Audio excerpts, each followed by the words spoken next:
जयपुर जिले के रेनवाल उप जिला अस्पताल प्रशासन की बड़ी लापरवाही आई सामने। अस्पताल परिसर में एक्सपायरी और वर्तमान डेट की दवाइयों को खुले में जलाया गया, जिससे घना धुआं फैल गया। धुआं फैलने से आसपास के लोगों को सांस लेने में परेशानी हुई। अचानक फैले धुएं से क्षेत्र में अफरा तफरी का माहौल बन गया। धुएं से परेशान होकर गुस्साए स्थानीय लोग और वार्ड पार्षद अस्पताल परिसर में पहुंचे और मामले को लेकर नाराजगी जताई। ग्रामीणों के कर्मचारियों पर अभद्र व्यवहार करने का आरोप लगाया। मौके पर हालात बिगड़ते देख रेनवाल थाना पुलिस को सूचना दी गई। पुलिस ने तुरंत मौके पर पहुंचकर स्थिति को संभाला और किशनगढ़ रेनवाल दमकल को सूचित किया। दमकल विभाग की टीम ने मौके पर पहुंचकर आग पर काबू पाया। इस घटना से स्थानीय लोगों में अस्पताल प्रशासन के खिलाफ भारी रोष व्याप्त है। उन्होंने आरोप लगाते हुए कहा कि दवाइयों को नष्ट करने की प्रक्रिया नियमों के तहत क्यों नहीं की गई।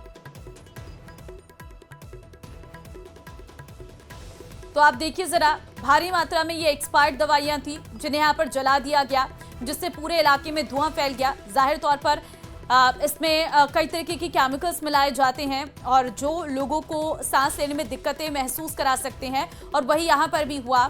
ये पुरानी एक्सपायर्ड दवाइयां थी जिन्हें जला दिया गया। यहाँ पर कर्मचारियों पर अभद्र व्यवहार करने का भी आरोप है। उपजिला अस्पताल प्रशासन की ये बड़ी लापरवाही है।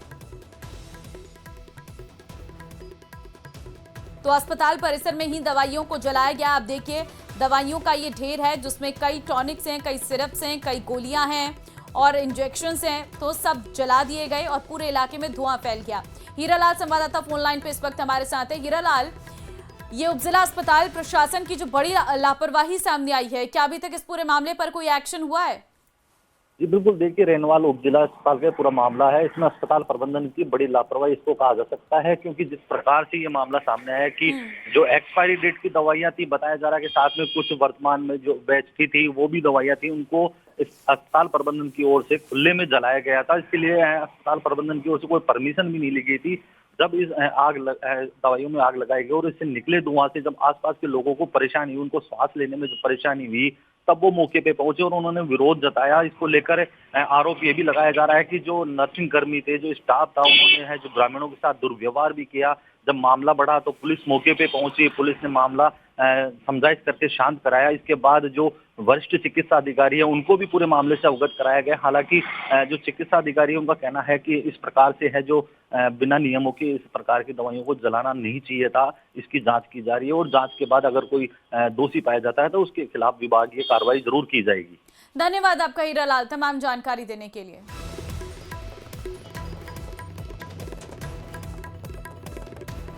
तो देखिए, अस्पताल परिसर में ही इन दवाइयों को जला दिया गया, जिससे इलाके में पूरी तरह से धुआं फैल गया और लोगों को सांस लेने में दिक्कतें होने लगी। अभी इस पूरे मामले पर जांच की बात की जा रही है कि अगर इसमें कोई दोषी होगा तो उसके खिलाफ कार्रवाई की जाएगी।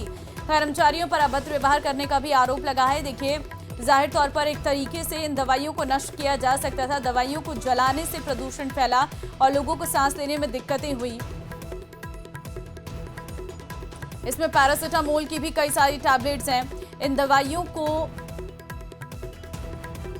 जलाने के बजाय कुछ और तरीके से इनको खत्म किया जा सकता था, लेकिन अस्पताल प्रशासन ने परिसर में ही इनको जला दिया, जिससे इनसे उठने वाले धुएं से आसपास मौजूद लोगों को सांस लेने में दिक्कतें हुई।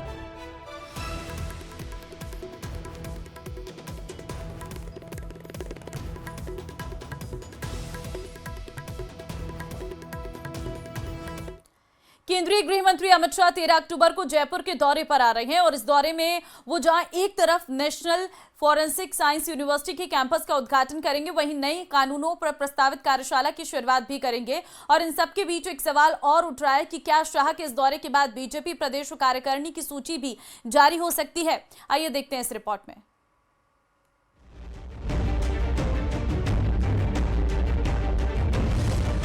शाह का दौरा, सियासी हलचल तेज। जयपुर आएंगे शाह, बढ़ेगी चर्चा। फॉरेंसिक से फॉर्मेशन तक की बात। 13 अक्टूबर राजनीति पर नजर। क्या प्रदेश बीजेपी टीम को मिलेगी मंजूरी? 13 अक्टूबर को केंद्रीय गृह मंत्री अमित शाह जयपुर के दौरे पर रहेंगे। इस एक दिवसीय प्रवास के दौरान शाह 2 बड़े कार्यक्रमों में शिरकत करेंगे। पहला नेशनल फॉरेंसिक साइंस यूनिवर्सिटी के अस्थायी कैंपस का उद्घाटन और दूसरा नए कानूनों पर आधारित 4 दिवसीय कार्यशाला का शुभारंभ। देश के यशस्वी गृह मंत्री जी का दौरा जब राजस्थान में हो रहा है तो आप समझ सकते हैं कि उनके दौरे के दौरान कानून व्यवस्था की दृष्टि से राजस्थान की जो समीक्षा होती है और उनके दौरे में जो कार्यक्रम निर्धारित होते हैं उनको सफलतापूर्वक राजस्थान की सरकार हमेशा संपन्न कराती रही है। नेशनल फॉरेंसिक साइंस यूनिवर्सिटी देश भर में खोल रही कैंपस। यूनिवर्सिटी का गुजरात के गांधीनगर में है हेडक्वार्टर। राजस्थान में भी खुलेगी national forensic science university. Daulatpura Delhi road पर 50 एकड़ जमीन अलॉट। फिलहाल जयपुर में शुरू किया जा रहा अस्थायी कैंपस। अस्थायी कैंपस का उद्घाटन करेंगे अमित शाह। दौलतपुरा में भूमि पूजन का कार्यक्रम प्रस्तावित। नेशनल फॉरेंसिक साइंस यूनिवर्सिटी का प्रदेश में पहला कैंपस। कैंपस में तैयार होंगे फॉरेंसिक एक्सपर्ट।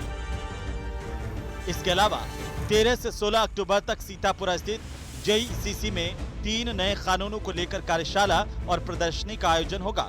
गृह मंत्री शाह इस कार्यशाला का उद्घाटन करेंगे। कार्यक्रम भले ही सरकारी हो, लेकिन सियासी हलचल भी कम नहीं है। पार्टी के भीतर चर्चाएं तेज है कि अमित शाह के दौरे के साथ ही बीजेपी की प्रदेश कार्यकारिणी की सूची भी जारी हो सकती है। गृह राज्य मंत्री जवाहर सिंह बेडम ने बताया कि गृह मंत्री अमित शाह पार्टी के प्रमुख नेताओं के साथ बैठक कर सकते हैं। देश के प्रधानमंत्री जी का आगमन और देश के गृह मंत्री जी का आगमन राजस्थान के लिए शुभ साबित होता है और वैसे भी संघ का शताब्दी वर्ष है। देश के प्रधानमंत्री जी ने डाक टिकट और सिक्का जारी किया है, उसका भी हम आभार और बधाई प्रेषित करते हैं। दरअसल बीजेपी प्रदेशाध्यक्ष मदन राठौड़ हाल ही में दिल्ली के दौरे पर गए थे और उन्होंने साफ कर दिया कि प्रदेश टीम की लिस्ट तैयार हो चुकी है और केंद्रीय नेतृत्व के पास भेजी जा चुकी है। अब सिर्फ मुहर बाकी है। तो 13 अक्टूबर को जयपुर में विकास और प्रशासनिक बदलाव की बिसात बिछेगी, लेकिन सबकी निगाहें इस पर टिकी है कि क्या शाह के दौरे के साथ ही बीजेपी की टीम को हरी झंडी मिल पाएगी। अब देखना है कि फॉरेंसिक यूनिवर्सिटी के साथ साथ सियासी समीकरणों की भी इन्वेस्टिगेशन पूरी होती है या नहीं। न्यूज़ 18 राजस्थान के लिए जयपुर से सुधीर शर्मा की रिपोर्ट। अलवर पुलिस ने लड़की से दुष्कर्म मामले में 3 पुलिस कर्मियों को निर्दोष मानकर मामले में एफआईआर लगा दी है, लेकिन कोर्ट ने पीड़िता की प्रोटेस्ट पिटीशन पर मामले में संज्ञान लेते हुए 3 पुलिसकर्मियों की गिरफ्तारी के वारंट जारी कर दिए। पॉक्सो कोर्ट संख्या 1 के विशिष्ट न्यायाधीश जगेंद्र अग्रवाल ने रैणी थाना क्षेत्र में 2 साल पहले 16 साल की बालिका से रेप और प्रताड़ना के मामले में संज्ञान लिया और आरोपी 3 पुलिसकर्मियों के खिलाफ गिरफ्तारी वारंट जारी किए हैं। पीड़िता की मां ने आरोपी एक कांस्टेबल पर रेप करने और 2 पुलिसकर्मियों पर छेड़छाड़ और प्रताड़ित करने का आरोप लगाया था।